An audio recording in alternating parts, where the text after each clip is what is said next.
अस्सलाम वालेकुम, खुशामदीद, welcome to animalia topic. मैं हूं आपका भाई डॉक्टर फुरकान। आज आपको टेम्परेचर लेना सिखाऊंगा कि आपने कैट और डॉग के अंदर कैसे टेम्परेचर लेना है।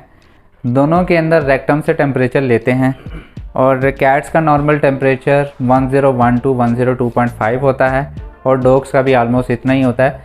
गर्मियों में जब आप कहीं पे लेकर जाते हैं, गाड़ी से मूव करवाते हैं, तो उस टाइम 102.5 आप नॉर्मल कंसिडर कर सकते हैं और सर्दियों के अंदर 101.5 तक आप उसको नॉर्मल कंसिडर कर सकते हैं। 100 भी सर्दियों के अंदर नॉर्मल ही समझा जाता है। उससे अगर नीचे हो, 100 से नीचे हो, तो वो हाइपोथर्मिया के अंदर आना शुरू हो जाता है। सबसे पहले कैट को रिलैक्स रखना है और कैट्स को थोड़ा सा प्यार करना है ताकि वो इजी रहे। कुछ कैट्स अपनी टेल को हाथ नहीं लगाने देती। मोस्टली कैट्स वैसे ऐसे ही होती हैं। कस्टर्ड बड़ा प्यारा बच्चा है, ये कुछ नहीं कहता। बेसिकली इसकी थोड़ी सी तबीयत ख़राब है तो मैं इसे क्लिनिक लेकर आया था। तो अब अरसलान मेरे साथ है, वो इसे पकड़ेंगे। हम थर्मामीटर जो इंसानों वाला है वो आप इस्तेमाल करें।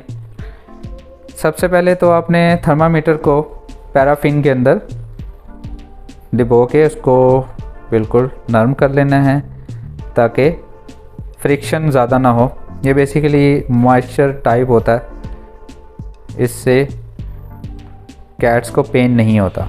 ईज़िली कैट्स के टेल को ऊपर करें, रेक्टम वाले हिस्से के अंदर थोड़ा सा एंगल आपने ऊपर रखना है। इस तरीके से इसका टेम्परेचर मालूम करें। 1 से 1 मिनट के लिए अगर आप इसे रखेंगे तो मैक्सिमम 1 मिनट, तो ईज़िली टेम्परेचर मालूम हो जाता है।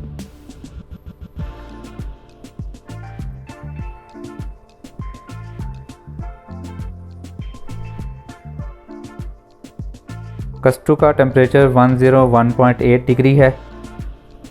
ये बिल्कुल नॉर्मल है।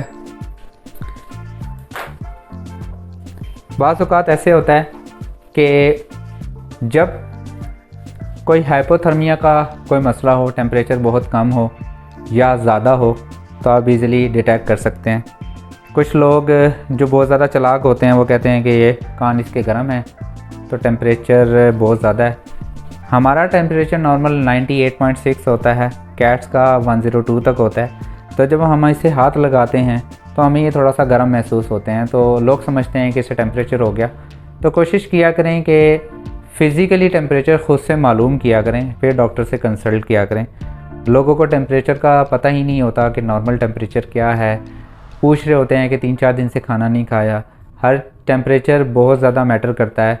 अगर आपका पेट बीमार है, अगर उसका टेम्परेचर डाउन है तो सीवियर डिहाइड्रेशन भी हो सकती है। अगर एक्सटर्नल टेम्परेचर बहुत कम है तो आपका पेट हाइपोथर्मिया में जाएगा और with in a few hours के अंदर उसकी डेथ हो जाएगी। अगर हाइपरथर्मिया है, टेम्परेचर बहुत ज़्यादा है, तो वो ज़ुबान बाहर निकाल के सांस लेगा। हाइपरथर्मिया की हीट स्ट्रोक की मैंने वीडियो अपलोड की हुई है, वो देख लीजिएगा ताकि आपको पता चल जाए कि हाइपरथर्मिया की कंडीशन में करते क्या हैं। मैं उम्मीद करता हूँ कि वीडियो पसंद आई होगी। अगर पसंद आई है तो प्लीज़ लाइक कीजिए, शेयर कीजिए और प्लीज़ इस चैनल को ज़रूर सब्सक्राइब कीजिएगा। इंशाल्लाह नेक्स्ट वीडियो में मिलते हैं। खुदा हाफिज़।